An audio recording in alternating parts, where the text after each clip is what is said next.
second. I can just quickly introduce you. Hello, Okay. everyone. My name is Insia Kizilbash. I'm one of the executive directors of the Medicazone. Today we have Alabode Agaja. I hope I'm saying it right. Yeah, and we have him here today with us. And we're really thankful for you having you today. So you can take the lead now. Introduce yourself or present if you like. Sounds good. You know what, Tina, I just want to thank you guys for the opportunity to speak today. As a pediatrician or a pediatric sports medicine physician, I'm truly passionate about sewing back into the youth. And so when Jason reached out, this was a no-brainer for me. And so I'm glad we got to coordinate a time that finally works for everyone. So with that being said, I think I will share my screen, as I think that will allow for the best introduction. And give me one moment here. Let me make sure I start on slide 1.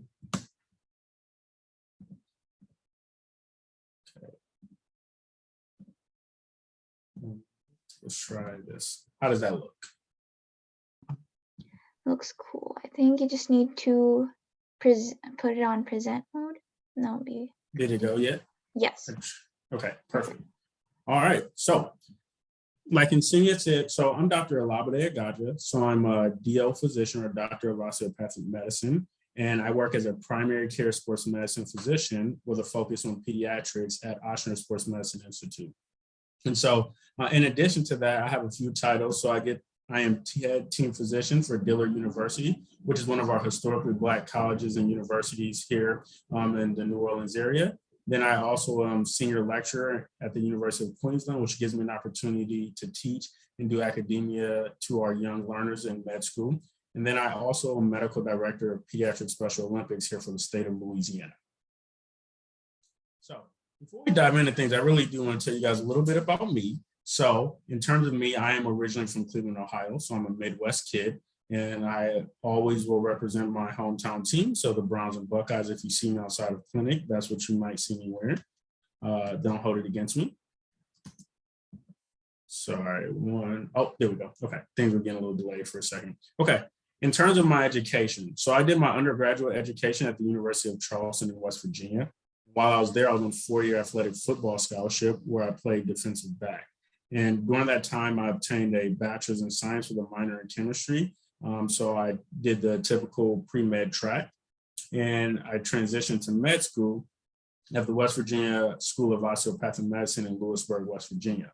Now, this was another 4-year journey. And after that, I had to decide which area of medicine I wanted to go into. And as I kind of alluded to earlier, I found I was really, and I've always kind of known, but I really honed into my pediatric side and realized that is where my passion was. And so I decided to do a 3-year pediatric residency in Detroit via Authority Health. And while I was there in my final year, I was elected as chief resident, but also institutional chief resident. And what that means is I was chief resident not only of my own specialty in pediatrics, but also in family medicine, psychiatry, as well as internal medicine.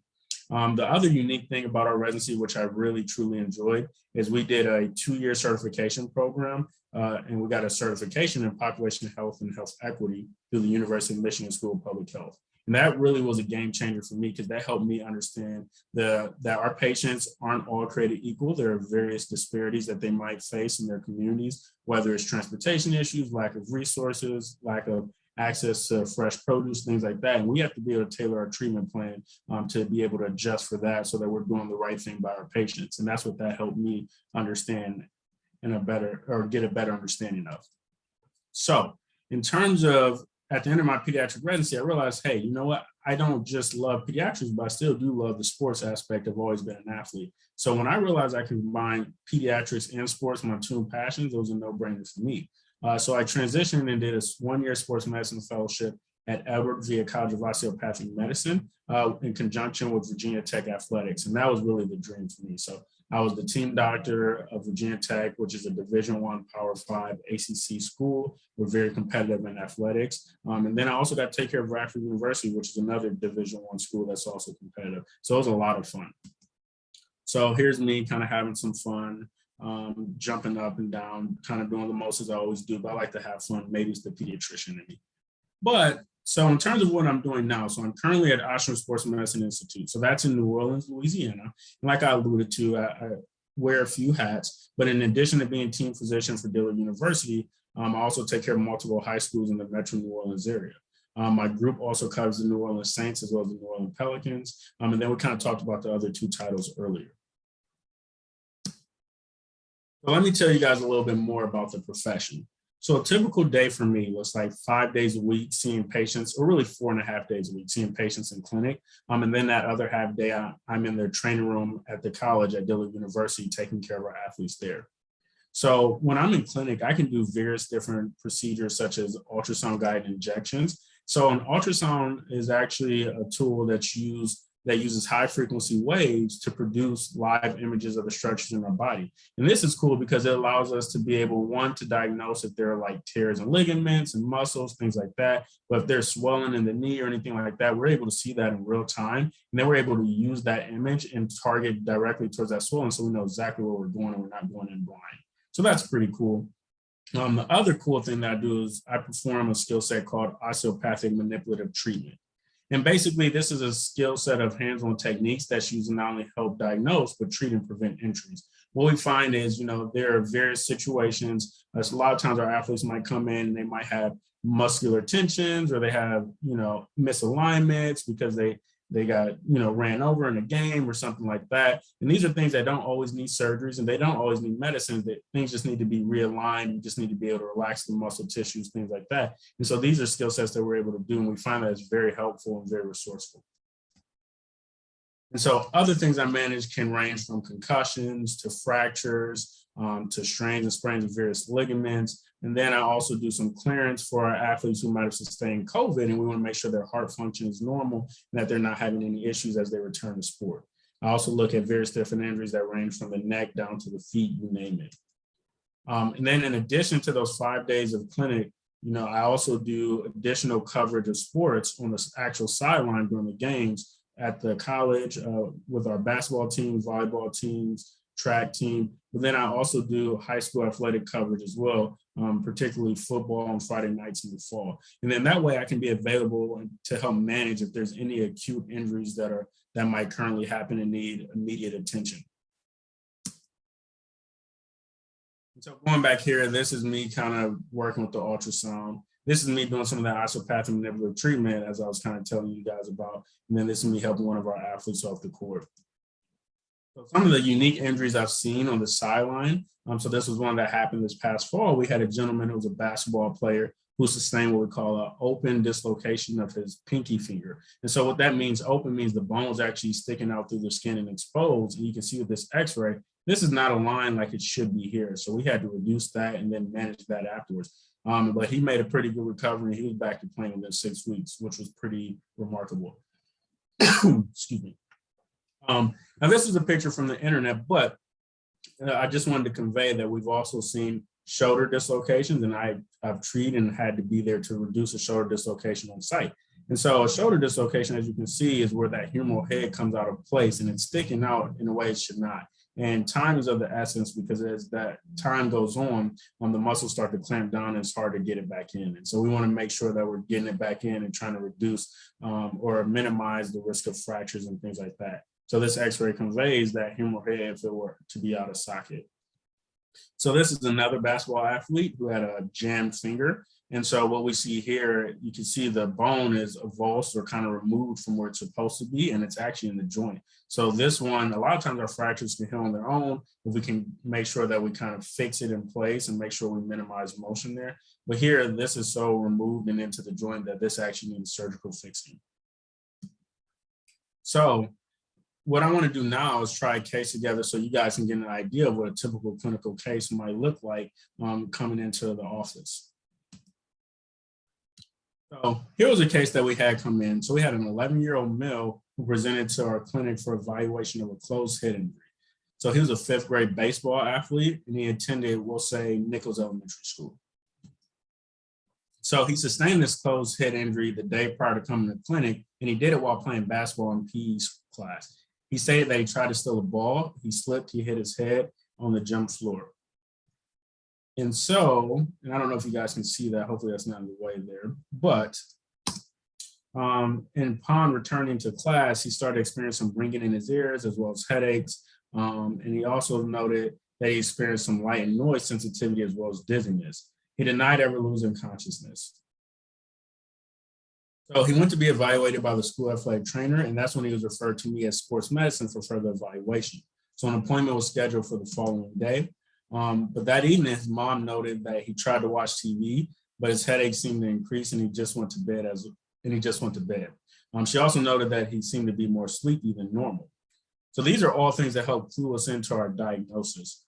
So when he came to clinic for us, that we followed up with some additional questions, and we wanted to get a gauge of his symptoms and how severe they were. So this is what we call a symptom severity checklist.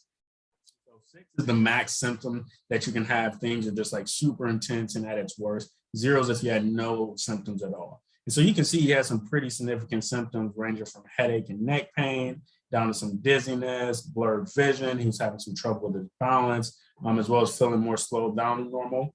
And he was also having some trouble concentrating, as well as being more fatigued and drowsy than normal. He was also nervous and anxious as well. So he had some pretty significant symptoms. We did our physical exam. His vitals were normal.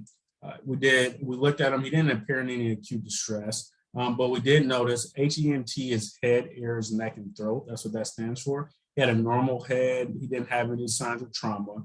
The one thing we look for is evidence of bruising around the orbit or the eyes to make sure there's no orbital fracture, and he didn't have any of that. We also look for evidence of bruising around the mastoid process just behind the ear to make sure there's no signs of a skull fracture, and there was no signs of that either. So that was good.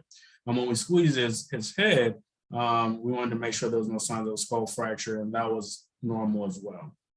His cranial nerves were checked and intact, which suggested that there was no signs of a brain bleed or intracranial hemorrhage, which is good. But when we did some upper and lower limb coordination, he seemed to just be a little bit more slow and uncoordinated than his baseline, and mom agreed with that. And then also we did some finger to nose testing, which seemed to be delayed with slight dysmetria, and that means he was just kind of overshooting where he was trying to target and touch. When we checked his muscle strength, his upper and lower extremity, he had 5 out of 5 testing, and all that was within normal limits. And then from a mood perspective, he was pleasant and he seemed appropriate for age. So some of the additional tests we do something called a vestibular ocular motor screening test. And that's just a fancy way of saying we check, vestibular is his balance. We check on how his balance is as it relates to his vision. So what we do is we start with symptoms, and we ask them for headache, dizziness, nausea, and fogginess. If 0 to 10, 0 being no symptoms, 10 being the max, where do you stand? So he told us he was an 8 for headache, a 9 for dizziness, 4 for nausea, and 0 for fogginess. Then we go through a series of tests, and really what these tests do is we do various different head movements, and we try to make sure our patient is fixated on a point during those head movements, and that really checks their balance. And a lot of times if there's concern for the issue here, then they'll have increasing symptoms or worsening of dizziness. That can really help clue us in to the diagnosis. So additional special tests that were performed, we did another thing where we checked his balance doing what we call a BEST test, which is a modified balance error scoring system. And so here you can see we kind of go through 3 different tests. And so we check their double feet stance, we check their single foot stance on their non-dominant foot, and then we also check what we call a tandem gait, where they put their non-dominant foot posterior, and then all of these are with their eyes closed for about 20 to 30 seconds. And then we account for the amount of error, whether he's unable to maintain position, if he sways, various different things. And so again, this helps clue us into our diagnosis. So in terms of diagnosis, some of the things we have to think about, is this possibly just a head contusion where you just got banged up and we're a little bruised? Could this be a whiplash component from the acceleration, deceleration, and things are just kind of jarred around and just misaligned, but there's no concern for any brain issues? Could this be just a migraine? Could this be what we call hypoglycemia, where his sugar, he didn't eat enough for the day, so he's feeling lightheaded, he's feeling dizzy? Could there actually be a brain bleeding? We have to think about that with intracranial hemorrhage. Then we have to think about concussion as a possibility. We have to think about a skull fracture, as well as a non-concussion headache. Benign positional vertigo, basically dizziness that's affiliated with changes in position. We got to think about depression, anxiety, and then I kind of gave it away here, but our diagnosis, after we looked at our extensive list, concussion seemed to fit the most for what this patient had. We'll briefly talk about concussion, and then we'll kind of dive back in, and we'll kind of bring us home and close. So in terms of a concussion and what exactly it is, so concussion is a mild traumatic brain injury. And so what basically happens, it's a complex pathophysiologic process that affects the brain. And then there are these biomechanical forces that occur that are transmitted to the head. It leads to more of a short-lived impairment in the brain's neurologic function that typically resolves spontaneously on its own. So that's good. And a lot of times we find that these disturbances are more functional and less of a structural issue, which is good. Now, in terms of the pathophysiology, we know a direct impact to the head is not always required, but we do know there's a kinetic energy that leads to kind of an acceleration, deceleration, and rotational mechanisms. And so what that ends up leading to, we have a mechanical trauma that causes neuronal cell membrane and axon disruptive stretching. And that can lead to a metabolic cascade, which we won't go too much into, but just know it leads to an acute energy crisis and then alterations in the blood flow to the brain. So in terms of the numbers, concussion, actually 1.6 to 3.9 million concussions are thought to happen a year. 21% of those are in our high school athletes. We know another 20 to 45% occur in motor vehicle accidents, and then 30 to 38% occur in falls. You also have to factor in occupational accidents as well as recreational accidents. So in terms of the concussions that are represented, we think about 10% of all high school athletic injuries are represented by concussions. And then at our college level, 4 to 8%, and then about 7.7% of all injuries in the NFL are related to concussion. And the scary part is about 53% of concussed high school athletes tend to go unreported. So the CDC did some surveillance data on high school athletes to just suggest who has the highest overall rate. And to no surprise, football does have the highest overall rate of concussion, but that's actually followed by girls soccer, then wrestling, then girls basketball. So boys sports in general tend to have more majority of the concussions that are sustained. And then a recent study, however, suggests that girls may be having a higher risk than boys.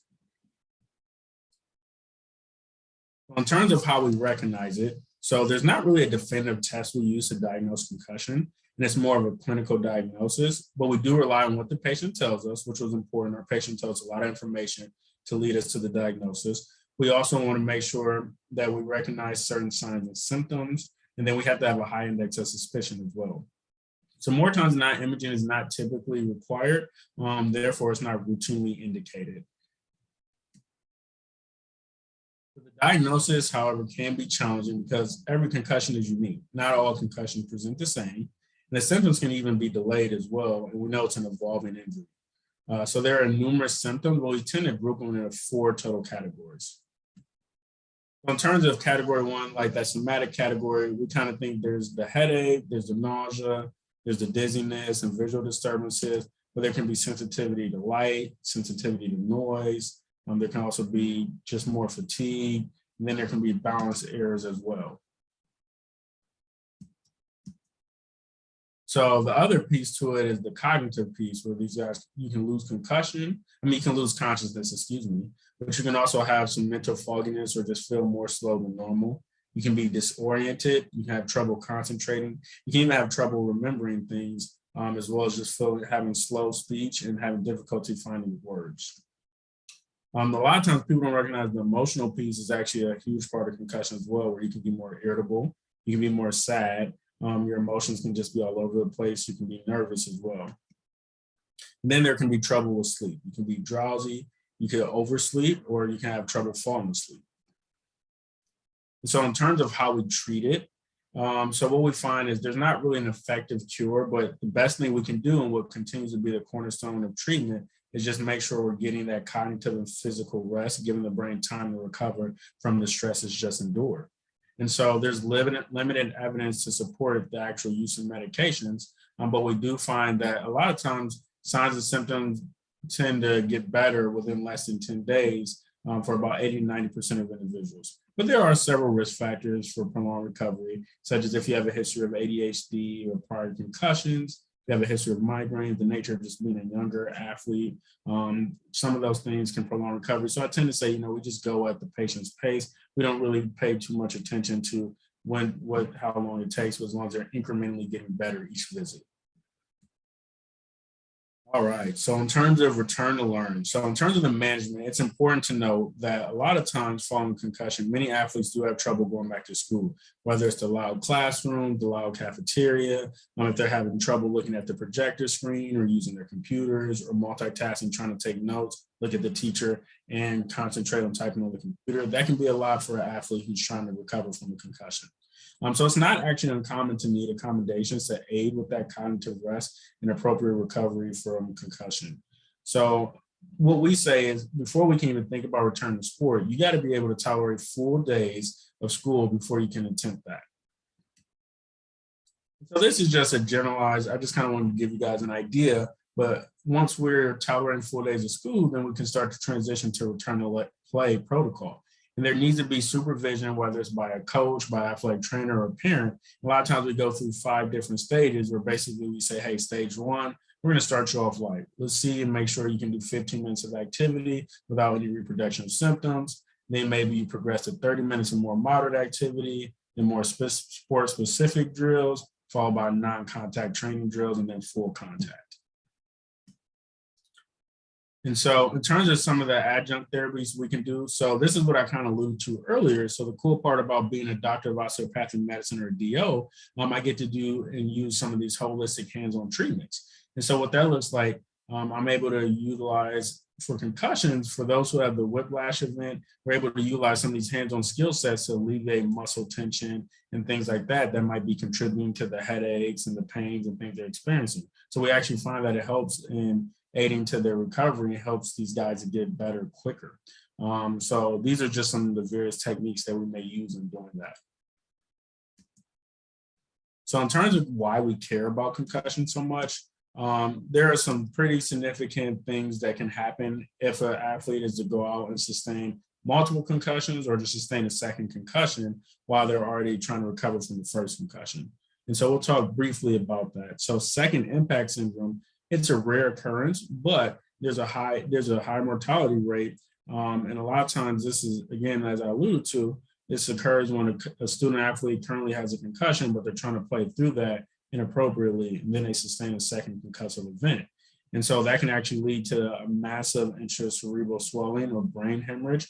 So you get swelling of the brain secondary to increase in bleeding in the brain. And so that can lead to a rapid deterioration, and kids can actually die from this. So this is something we as medical providers don't take lightly. And that's why we pull our kids and prevent them from playing until they make a full recovery. In terms of another thing that we worry about, if you're getting repetitive concussions and things like that, we have to consider chronic traumatic encephalopathy. Now, this is basically where there can be a progressive neurologic disorder, and it can lead to various different things, such as you can have some permanent memory deficits, attention deficits. It can affect depression and mood, can lead to suicidal ideation, violent substance abuse. And there's still a lot that we're learning about this. So this is one of those things where it's like, we have to get to a point, if we're having repetitive concussions and starting to affect how we do on our day-to-day activities, and we're starting to be more forgetful and more mood is changing, that we need to consider, do we need to shut down what we're currently doing? So again, like I kind of alluded to, much remains unknown about chronic traumatic encephalopathy, but we do know it correlates with concussion, but we're not sure how many. If you look at retired NFL players who've had 3+ concussions, the thought is that they are 5 times more likely to have mild cognitive impairment, that they're 3 times more likely to have memory impairment, and 3 times more likely to have depression. But again, this is typically recognized decades after the injury. So it's something that we have to be mindful of. So now that we kind of talked extensively about concussion, I just want to really give you guys an idea of what a typical clinical case might look like in the field of pediatric sports medicine. And so now I just kind of wanted to conclude and leave you guys with a few words. So I wanted to let you know about some of the challenges and joys of the profession. When I think about challenges in my career, I think just the nature of it being unpredictable. It's hard to know what injury to expect before it actually happens. Now, the good thing is, I counter this by just making sure I'm always prepared and just continuing to be a forever learner. And so that's where I say, we can always learn from our previous experiences and make sure we prepare for the upcoming ones. In terms of the things that I do like most about my career, it's very rewarding, and I just love the ability to make a positive impact on everyone that I encounter. I get the ability to help save lives and treat complicated injuries, and then watch people recover and get back to doing the things they love after they heal completely. Also enjoy doing community outreach at the schools here in New Orleans. And then I also enjoy working with some of the best athletes in the world. So our athletes going to be NFL players, NBA players, Olympic athletes, you name it. Now, in terms of my favorite moments, I would have to be, say, being on TV, Fox 8 News, speaking about muscle cramps. That was a lot of fun. That was pretty cool. Also winning a championship with Virginia Tech and our track and field team. And then also working as a lead physician at our HBCU Legacy Bowl this past year. I just want to briefly tell you how I got here. So for me, my experience was, growing up with both parents working at a hospital, I always knew I wanted to do something in healthcare. But athletics always played a huge part in my upbringing. And what I found was athletics helped build character. It taught me teamwork, and it taught me really how to overcome many obstacles. And so I knew for me, this was the perfect job. I get to care for young athletes, encourage them to pursue their dreams, and I get to remind them the importance of school. And so again, as I keep alluding to, it's really my goal is to continue to make a positive impact on every patient, but even parent and person I encounter in that exam room. So in closing, what I'd like to say is make sure you think about what it is you want to be when you grow up. And if you're watching this video, that means you're already on the right track. And then think about how doing good in school will help you accomplish that. And then learn from every experience, both the good and the bad. And then always strive to make an impact on others. Continue to dream big, then be intentional in your pursuit of those dreams. So in closing, I just want to say thank you for the opportunity to speak today, and good luck to everyone who's watching this video. You guys have bright futures, and just always remember to dream big. And there was a saying that we had at Virginia Tech. So before we would go out into the tunnel in front of 67,000 fans on the field and play the opponent on the other sideline, there was a hokey stone, which was a unique stone that we would touch before we exit the tunnel, as you can see here. And so on either side of that hokey stone, there was a saying, for those who have passed, for those to come, reach for excellence. And so I leave you with that. Just continue to reach for excellence in all that you guys do. Again, I just want to thank you for the opportunity, and I will open the floor if anybody has any questions.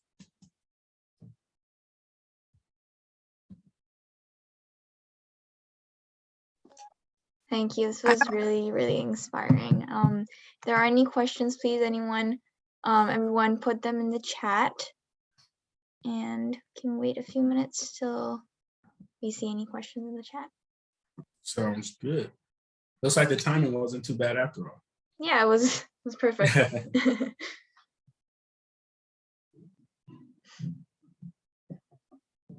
I have one question for you. This one question is usually really, really common. What is one advice you have for high schoolers who are thinking about maybe going into medicine? In general, something like that. Sounds good, Helen. You're very welcome.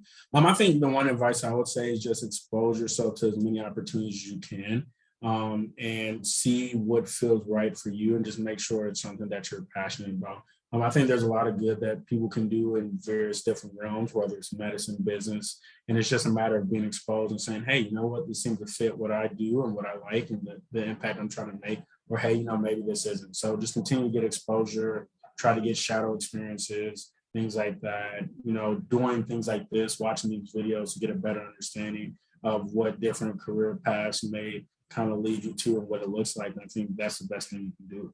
Just arm yourself with knowledge. Yeah, knowledge. Knowledge is key. Yes. That's right. I'm thinking of another question if I can.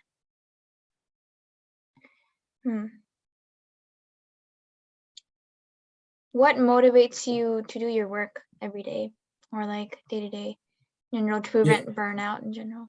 I think that's a great question. I think my passion stems from growing up as an athlete. I played with a lot of good kids, but some of those kids might have went left, and I really feel like they could have went right. And I think it was just a matter of their experiences in the community. They're a product of whether it's their environment and things like that. And so I always say, when I'm older, I want to be able to be that positive role model for a kid And even if it's just in that one time they encounter them, encourage them to be the best version of themselves. And so for me, I'm motivated by the fact that, hey, I might be able to make a difference and change somebody's life and prevent them from going left and instead going right and achieving great success and things like that. So I'm motivated by that every day. Yeah, it's really, really inspiring. Thank you so much. I can't think of anything else, but hopefully in YouTube, there will be more questions for you in the chat there. Sounds good. Yeah. Well, I appreciate the opportunity again. And, you'll have to send me the link so I can check it out and make sure if people have questions, I'm happy to answer them however I can. So, but I appreciate you guys reaching out, and this is a great thing you guys are doing. And so keep it going. This is awesome. Yes, thank you so much. Again, this was You're really welcome. inspirational. I'm pretty sure everyone learned a lot from this video and from you. So yeah, thank you so much. Hope to work with you again in the future. But absolutely. Other than Well, that, it was a pleasure. Yeah. Mm-hmm. You guys have a great rest of your Saturday. Thank you. Thank you so much. All right. Thank you. Bye.